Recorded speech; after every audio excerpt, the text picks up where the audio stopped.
Hello students, आज हम पढ़ने हैं क्लास 8 एनसीईआरटी की न्यू साइंस बुक क्यूरियोसिटी का चैप्टर 5 एक्सप्लोरिंग फोर्सेस। इस चैप्टर में हम फोर्सेस के बारे में पढ़ेंगे। सबसे पहले यहाँ पर कुछ क्वेश्चंस दिए गए हैं, उन्हें कर लेते हैं।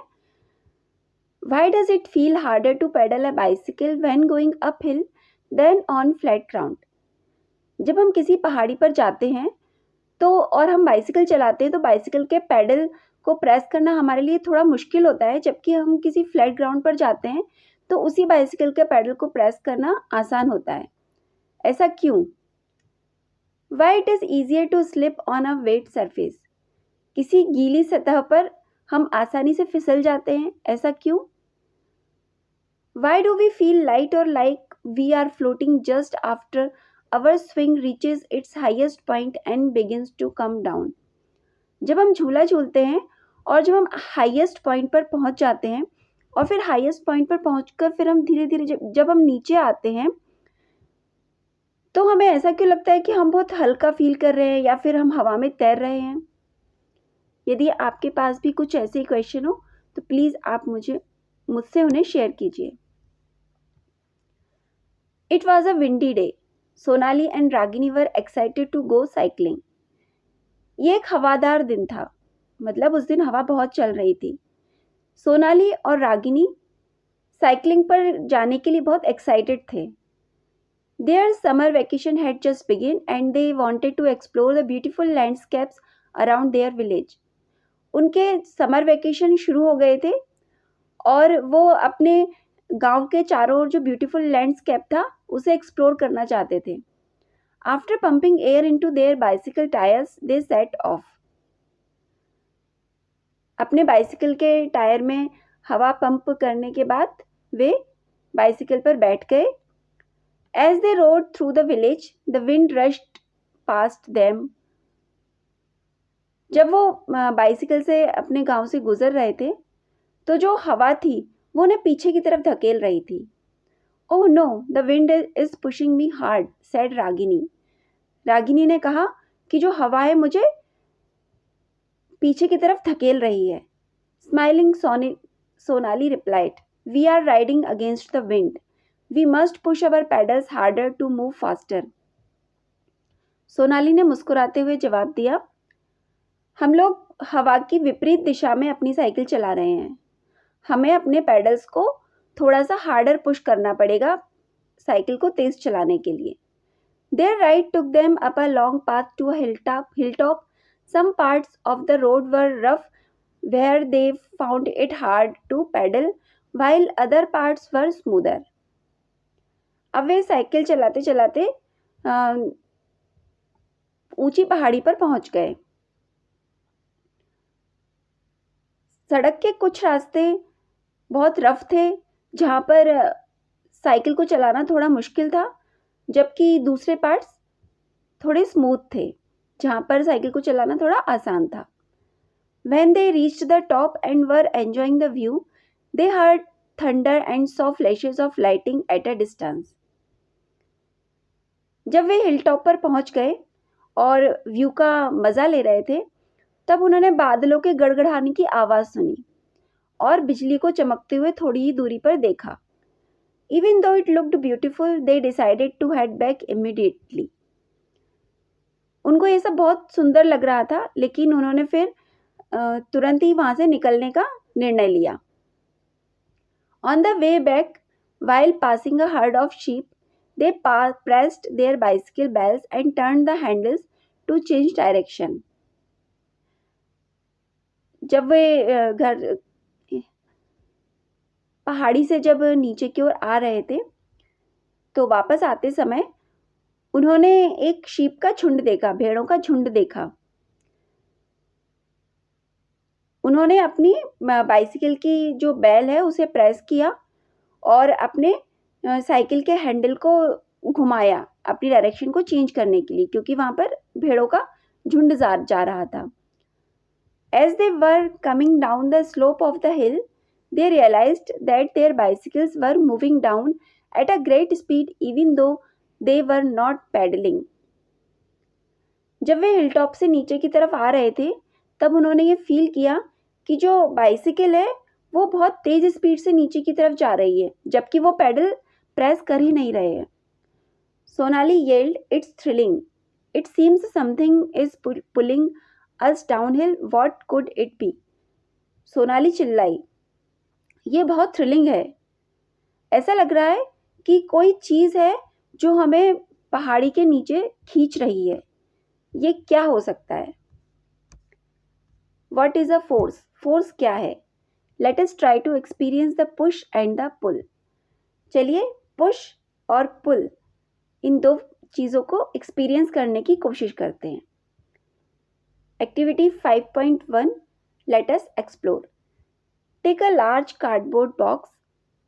एक बड़ा कार्डबोर्ड बॉक्स लीजिए कुछ इस तरीके का। Try moving the box in as many different ways as you can think of. अब इस बॉक्स को मूव करने की कोशिश कीजिए डिफरेंट तरीकों से। जितने तरीकों से आप इसे मूव कर सकते हैं उतने तरीके से आप इस बॉक्स को मूव करने की कोशिश कीजिए। Did you move the box in any other way than shown in figure 5.1? अब इस फिगर में जिन तरीकों से इस बॉक्स को मूव किया गया है उन तरीकों के अलावा भी आपके पास क्या कोई तरीका है इन बॉक्स को मूव करने का? In all the ways that you might have used to move the box, you had to apply a push or pull to the box. जितने भी तरीकों से आपने इस बॉक्स को मूव किया होगा उसमें आपने या तो इस बॉक्स को खींचा होगा या इसे पुश किया होगा, इसे धकेला होगा। Generally, the push or pull applied on an object is called force in science. और ये जो पुश और पुल आपने इस बॉक्स पर अप्लाई किया है इसे साइंस में हम फोर्स कहते हैं। What can a force do to the bodies on which it is applied? जिन बॉडीज पर फोर्स अप्लाई किया जाता है तो फोर्स अप्लाई करने के बाद उन बॉडीज का क्या होता है, उन बॉडीज पर क्या इफेक्ट पड़ता है? We experience push or pull in our daily lives all the time, often without even realizing it.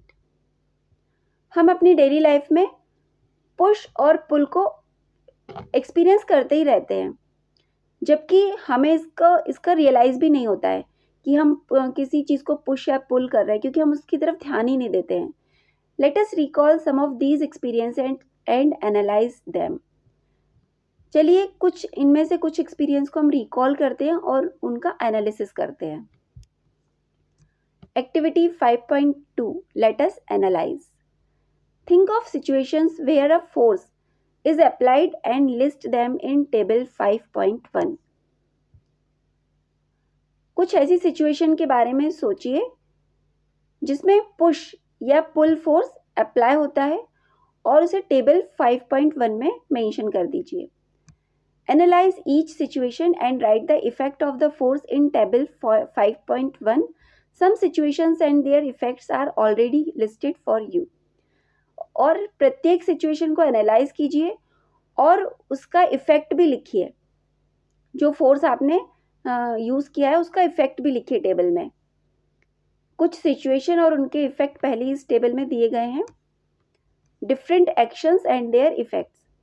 Action, first action है your friend holding your moving bicycle from behind to stop it. आप bicycle चला रहे हैं और आपके friend ने पीछे से आपकी जो बाइसिकल है उसे पकड़ लिया। तो पीछे से आपकी बाइसिकल को पकड़ लिया तो ये पुश है या पुल? ये पुल है, ये पीछे से खींचा है उसने। अब बाइसिकल पर क्या इफेक्ट पड़ा इसका? इससे बाइसिकल या तो रुक गई या फिर उसकी स्पीड कम हो गई। स्टॉपिंग और decreasing the speed of the bicycle. Second action है hitting a moving ball with a bat. किसी बैट से मूविंग बॉल, चलती हुई बॉल को हिट करना। ये कौन सा फोर्स है? ये पुश है।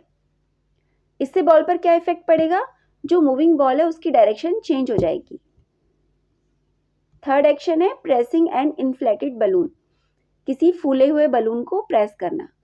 इसमें कौन सा फोर्स अप्लाई हुआ है? इसमें पुश फोर्स अप्लाई हुआ है। इससे बलून पर क्या इफेक्ट पड़ेगा? Change in shape of the balloon. Balloon का शेप चेंज हो जाएगा। What do you conclude from these examples? आप इन एग्जाम्पल्स से क्या निष्कर्ष निकालते हैं, क्या पता चलता है आपको? Does a force cause a moving object to stop?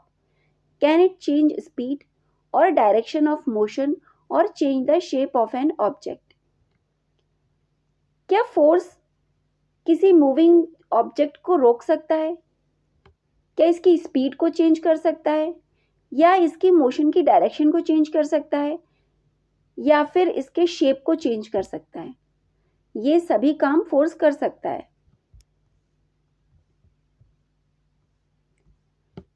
In everyday life, we come across many situations where a force is applied. हम अपनी एवरीडे लाइफ में ऐसी कई सिचुएशंस को देख सकते हैं जहाँ पर फोर्स अप्लाई किया जाता है। For example, opening a drawer, किसी ड्रॉअर को ओपन करना। अब आप इन एग्जाम्पल्स में देख सकते हैं, जैसे ये ड्रॉअर को ओपन कर रहे हैं, तो ये क्या कर रहे हैं, यहाँ पर कौन सा फोर्स अप्लाई हो रहा है? यहाँ पर पुल फोर्स अप्लाई हो रहा है। अब ये रबर बैंड है, इसे ये खींच रहे हैं, तो इसमें भी कौन सा फोर्स अप्लाई हो रहा है? इसमें पुल फोर्स अप्लाई हो रहा है। अब ये मूविंग बॉल है, इसे फोर्स लगाकर इसे रोक रहे हैं, तो यहाँ पर भी फोर्स अप्लाई हो रहा है।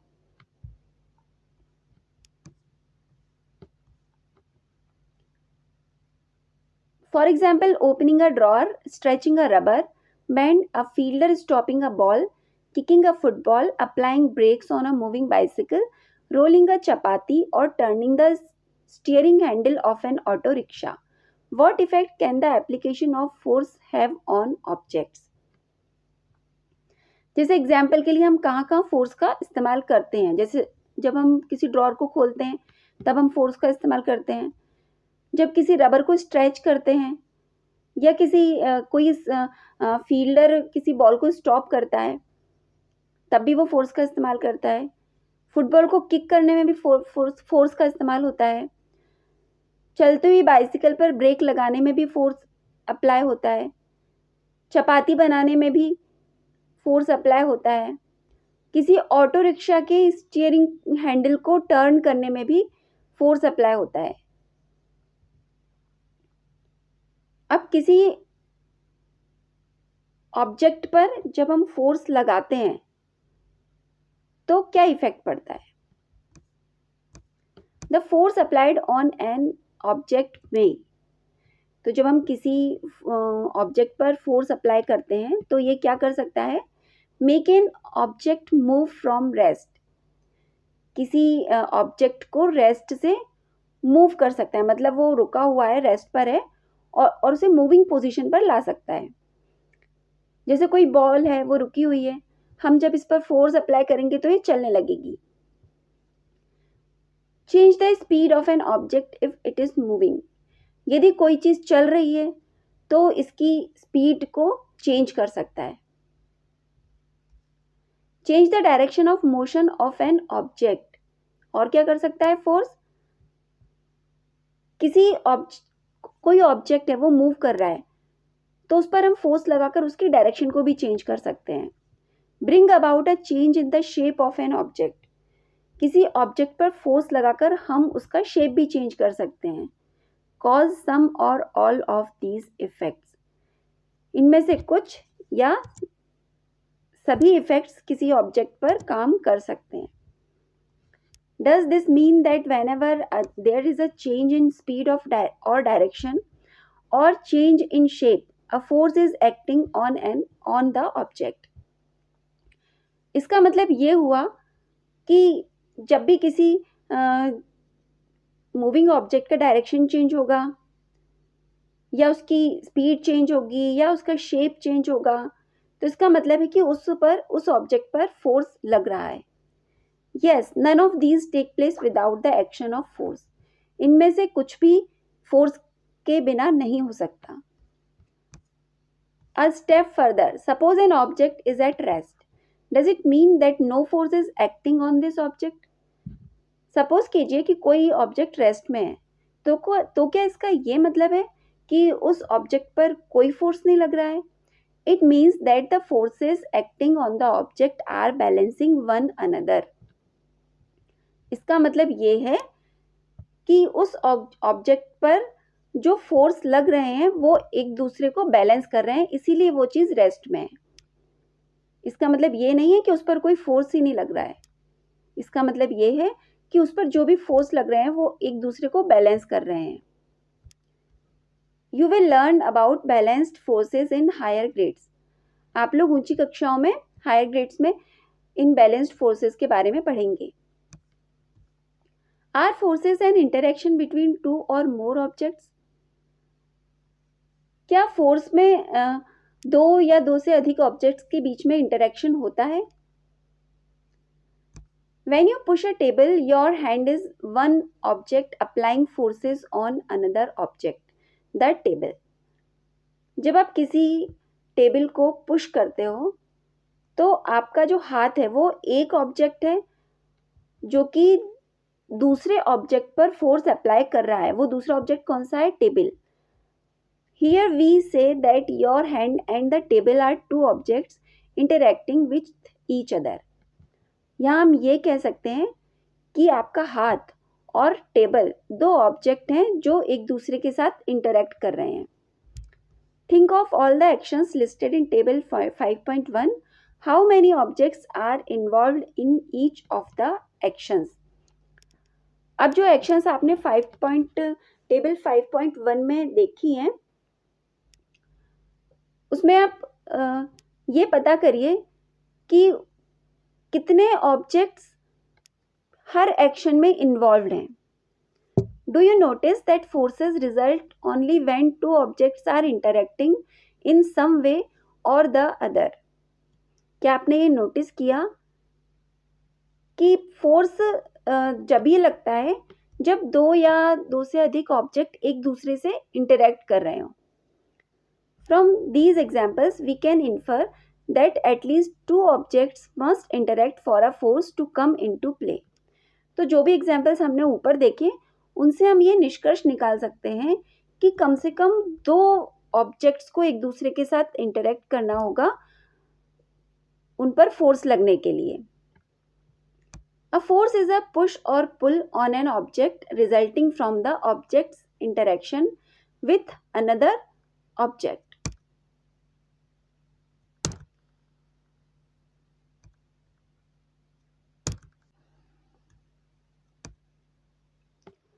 फोर्स क्या है?